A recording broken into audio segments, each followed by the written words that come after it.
tonight. Canadian Rangers are being sent to Puvirnituq in Nunavik following an ongoing water crisis there. The Southern Chiefs Organization's Grand Chief is accusing a reporter of defamation.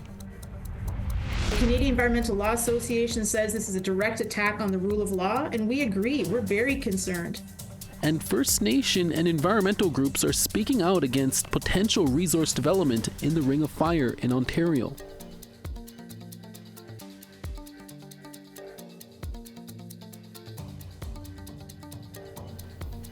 Good evening, I'm Chris Nachkate. Welcome to APTN National News. The federal government is sending Canadian Rangers to Puvirnituq, the Inuit community of 2,100 in Nunavik, as northern Quebec has been dealing with a water shortage since March. Last week, Puvirnituq's municipal council declared a 10-day state of emergency. The province responded by requesting help from the federal government. Today, the federal minister of emergency preparedness, Eleanor Alshevsky, posted the following on social media. In part, she wrote, "I have approved a request for federal assistance from Quebec Rangers, will assist the residents of Puvirnituq with distribution of drinking water and provide technical support." APTN News reached out to Public Safety Canada for a timeline of when the Rangers will be in the community. We have not heard anything back yet as of broadcast time. The 2nd Canadian Rangers Patrol Group serves northern Quebec, James Bay, and the lower North Shore. Saskatchewan RCMP are looking for 2 suspects after a man was shot in a home on Red Earth Cree Nation territory. Officers were called to Red Earth late Saturday afternoon after they received a report of a shooting. On arrival, they found a man inside a home with serious injuries. He was taken to hospital, however, his current condition hasn't been made public. After an extensive search of the area with a canine unit and drones, a knife and firearm was recovered. Police say they are now looking for 38-year-old Gregory Whitehead and 40-year-old Harvey Whitehead, both from Red Earth. They are facing multiple firearms and aggravated assault charges. RCMP warn if you see Gregory and Harvey Whitehead, do not approach them. Instead, call RCMP or Crime Stoppers. Red Earth is located about 360 kilometers northeast of Saskatoon. This past spring, we reported on a shooting in Fort Providence in the Northwest Territories that killed 1 person and critically injured 2 others. RCMP have now arrested a man believed to be involved in that incident. 22-year-old Christian Cogswell of Surrey, British Columbia, was arrested in Kelowna on May 15th by RCMP officers executing an unrelated search warrant for the Surrey Police Service. Cogswell is now facing multiple charges of murder and aggravated assault and is set to be tried in Northwest Territory. A location or date for his court appearance has yet to be set, and Cogswell remains in custody. On March 15th, 1 man was killed and 2 others were seriously injured in a triple shooting incident in Fort Providence. At the time, RCMP said the incident was in relation to the local drug trade. The Southern Chiefs Organization and its Grand Chief, Jerry Daniels, have filed a defamation suit against journalist Trevor Greyeyes and the news publication Terra Indigena. In their statement of claim filed in Court of King's Bench on May 15th, the plaintiffs allege 3 articles published on First Nations Voice and/or Terra Indigena's website between March 3rd and April 25th this year contain what they call untrue and defamatory statements. The claim goes on to say the statements were meant and were understood to mean that SCO Grand Chief Jerry Daniels is a criminal and is corrupt, and that the SCO condones or is complicit in criminal conduct and is not a legitimate organization. The suit asks for an injunction restraining the defendants from further publishing the allegedly defamatory statements and are compelling the defendants to delete them from the 2 websites. According to this court document, no monetary damages are being sought. None of the allegations have been proven in court, and no statements of defense have been filed. A First Nation on Vancouver Island has recently purchased land with the hopes to advance food sovereignty. The Snana'as First Nation west of Nanaimo recently bought 12.5 acres of agricultural land in Lantzville, near the First Nation. Chief Brent Edwards says they plan to use the land to create jobs, grow food, and practice cultural activities. Previously known as Negrin Farm, it was a dairy farm for 6 decades. The purchase will be completed by June 12th, and while the final price tag was not disclosed, the land was previously listed for $1.8 million. In a statement, Chief Brent Edwards said, "This land will allow us to reconnect with traditional growing practices, teach our youth, and create good jobs close to home. Our ancestors farmed these lands for generations. Today, we honor that legacy in a modern way."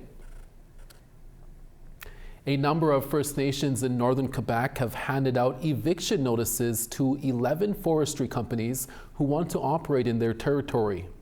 The notices are calling for the immediate removal of forestry workers and equipment from unceded Cree territory following the Quebec government's proposed Bill 97 on forestry reform. If passed, the bill would create priority forest management zones for logging. Some First Nations in Quebec are now putting up teepees to remind the Quebec government and the loggers that they are on unceded land and forestry industries cannot control, plan, and cut trees without consultation. Bill 97 was introduced on April 23rd, and the Assembly of First Nations also called the bill surprising and disappointing, adding the bill cannot bypass First Nations people. Breaking news from Ottawa today, Canada Post has now presented a new offer to its workers. According to Canada Post, the new offer goes further on wage increases and would protect employees' benefits.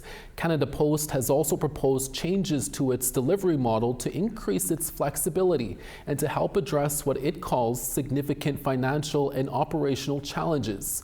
Issues around pay and hiring part-time workers for weekend deliveries have been key sticking points. Postal workers are in a legal strike position as of Friday, but a union official said earlier that if a new offer came today, they would put off its strike deadline by 2 weeks to negotiate a deal. Seven Western Canadian premiers are meeting today for their annual 2-day conference in Yellowknife. The meeting is between the leaders of Alberta, BC, Saskatchewan, Manitoba, Nunavik, Yukon, and the Northwest Territories. The leaders will discuss a range of issues, including housing, trade, and Arctic and energy security. We're always looking for your feedback or story ideas. Here's how you can continue the conversation with us. If you have a story you want to share, send us an email to news@aptn.ca. To read and watch our stories, you can go to aptnnews.ca. And you can also find us online on your favorite social media sites, including TikTok, YouTube, LinkedIn, and X. Follow APTN News to join the conversation and see our latest stories. First Nation and environmental groups are sharing their concerns with the potential resource development in the Ring of Fire in Northern Ontario. That story when we come back. Plus, in Prince Edward Island, a Mi'kmaq nation is determined to continue with its treaty fishing, despite fishery officers seizing their lobster traps. APTN's Angel Moore is working on this story. Here's a preview. I'm here in the Lennox Island First Nation, where tensions are high after fisheries officers seized treaty lobster traps on Sunday and pressed charges against one fisherman. Chief Darlene Bernard told APTN News DFO's actions are illegal and the band has already replaced the traps. Bernard says Lennox Island has fished for a moderate livelihood under their own management plan for the last 4 years without incident. I'll have more on the story to come. Angel Moore, APTN National News, Lennox Island, Mi'kmaq Nation.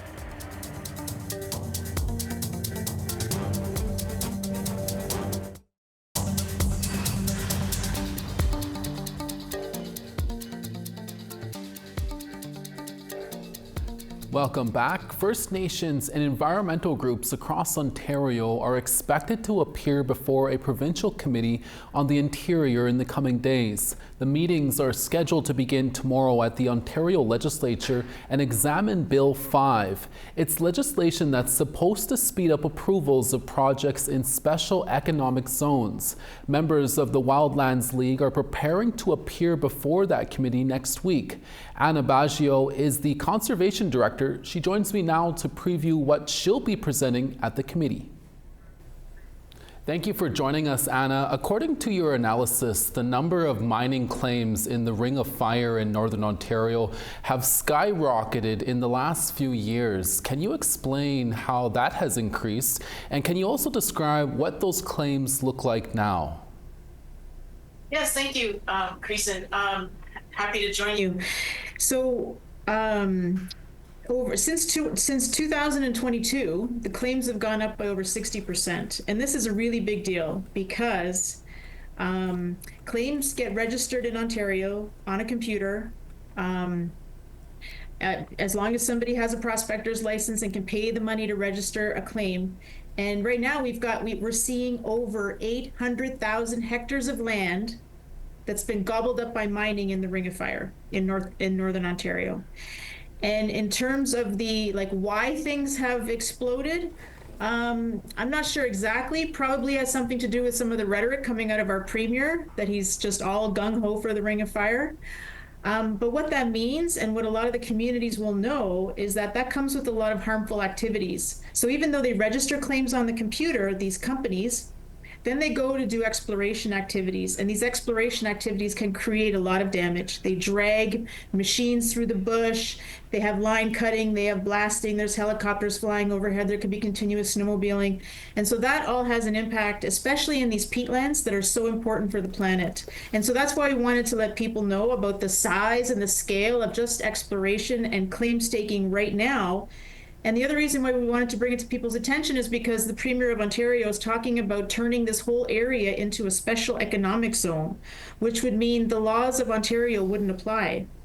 And so it's very, very upsetting and frustrating that we would see this kind of direct attack on democracy, something that would trample Indigenous rights, silence local voices, and really also decimate the habitat of vulnerable species. So that's why we're very concerned. Anna, can you also explain how Ontario's Bill 5 will inflate those numbers and what it could mean for the environment moving forward? You talked about it a bit there. Yeah, so really the idea that this bill, this omnibus bill, that they even thought that they could contemplate creating special economic zones, which would be cabinet would decide who are the trusted proponents and where they might, where these areas might be. It could be Northern Ontario, Southern Ontario. And the challenge is that they're going to give themselves powers so that none of the laws of Ontario would apply here. And that has serious consequences for the people that live in any of these special economic zones. And, the Canadian Environmental Law Association says this is a direct attack on the rule of law, and we agree. We're very concerned. And so I think people need to dig in more about Bill 5 and find out what's going on and register their dissent and let their MPP know that this is not how you respond to the tariff threat posed by the American president. And Anna, really quickly, what does this all mean for Indigenous rights there? Yeah, I mean, I'm not a lawyer, but I'm very concerned that this is going to be about trampling Indigenous rights. I've listened to Chief Donnie Morris from KI speak that his consent and his community's consent must be achieved before anything happens, and many nations are saying that. And I think that this is a direct attack on rule of law, on democracy, on Indigenous rights. And I hope that Indigenous peoples dig in more on Bill 5, and hopefully we can stand shoulder to shoulder with them on this really regressive bill. And finally, Anna, members of the Wildlands League will be voicing concerns at the committee next week. Do you know what it's going to take to halt Bill 5? Yeah, that's a really good question. I mean, the Premier does have a majority, so it is likely that it will pass the House, but I don't think this is going to be the end.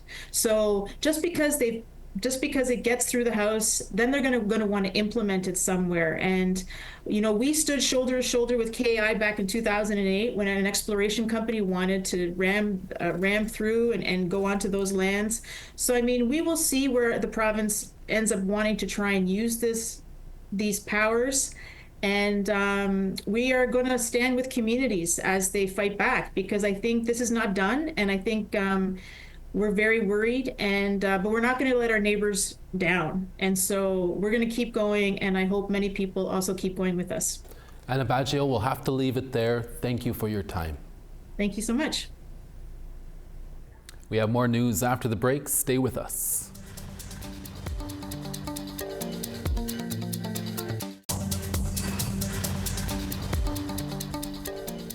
Welcome back. It's time now for our photo of the day. This might be a regular visitor along Highway 373 near Highway 6 in Manitoba. Toby Wilson stopped long enough to snap a photo of this big musquab or bear just relaxing in the sun. Thanks, Toby, for the cool picture. Send us your photos to share at aptn.ca for the chance to be our next photo of the day. Now let's take a look at tomorrow's weather forecast. On the east, Halifax 13, St. John's rain and 5. 5 in Cartwright, Happy Valley, Goose Bay 11 and partly cloudy. 15 in Quebec City, Saint Jovite rain and 12 there. Ottawa rain and 11, Peterborough rain and 10.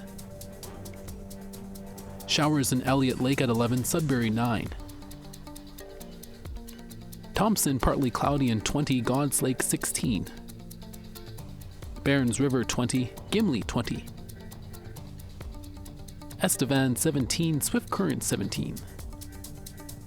14 in Buffalo Narrows and showers there, Uranium City 16 and partly cloudy. Grand Prairie 17, Peace River 19. 16 in Lethbridge, Medicine Hat 18. Vancouver 16, Kamloops 23. Prince George 15, Smithers 16. 14 in Watson Lake, Mayo 17. 20 in Fort Simpson, Watee 16. Fort McPherson 1, Nunavik 3. 0 in Chesterfield, Whale Cove -1. And Clyde River 2, Aglulik 2.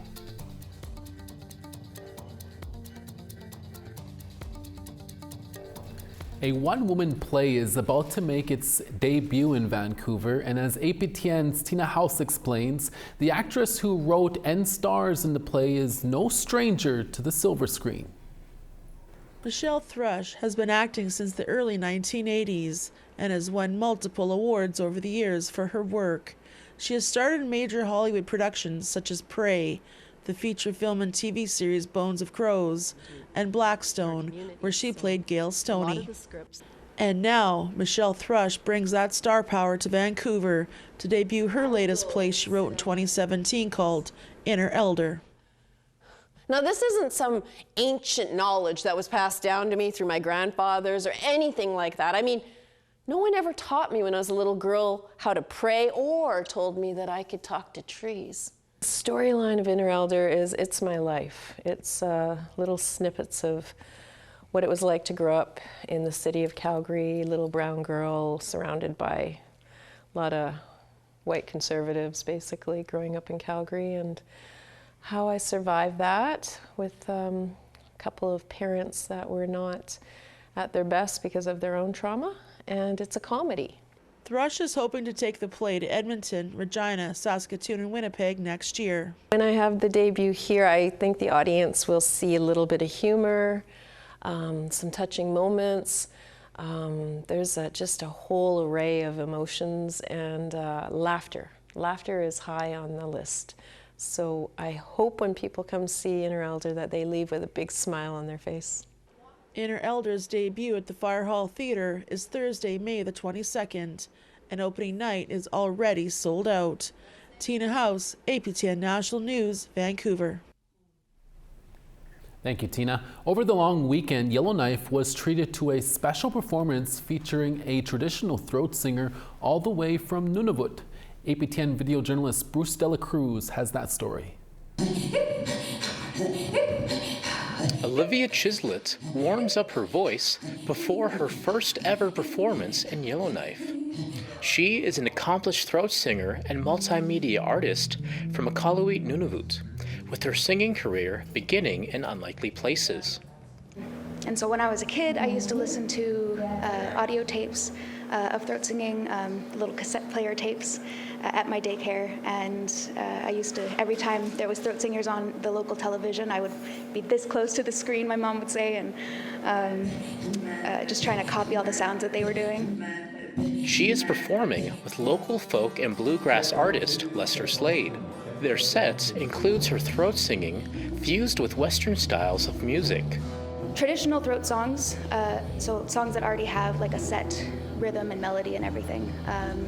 And I find ways to fit it into Zach's music, or Zach finds ways to fit his guitar into my song. Some of the follower parts that usually would be done by another throat singer, but he's playing his guitar along to them. So. Olivia describes some of the challenges when blending other genres with throat singing. Sometimes people will ask me what key something is in, and I have no idea. I just, the way we learn songs is by mimicking what we hear, and so I couldn't tell you what key or what the timing is. It might differ from performance to performance. She also shares a painful chapter in the history of throat singing, when the practice nearly died out in the early 20th century. For a long time, it was really demonized by settlers and missionaries, along with a whole bunch of other cultural practices. And so it was almost lost for quite a long time. Anyone who did practice it would have practiced it in secret. But the art of throat singing has made a comeback. Nunavik style, out of northern Quebec, was given UNESCO Intangible Cultural Heritage status by the Quebec government in 2014.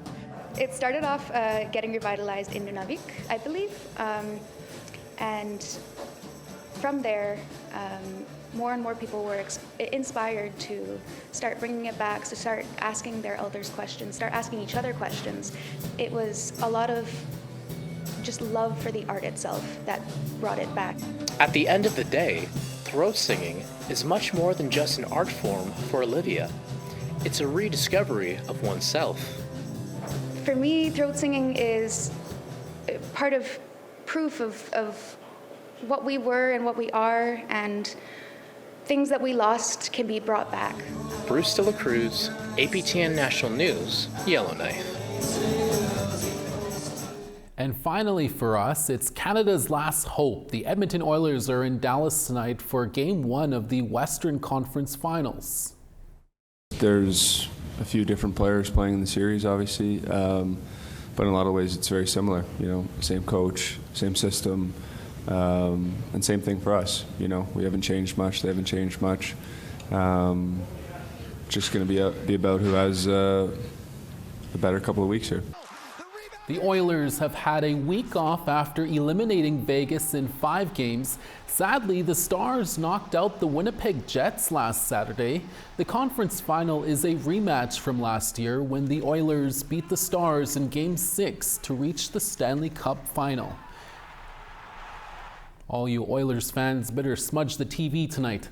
And that's your evening newscast for this Wednesday, May 21st. We're back again for your daytime newscast at 12 p.m. Winnipeg time tomorrow. Please join us then.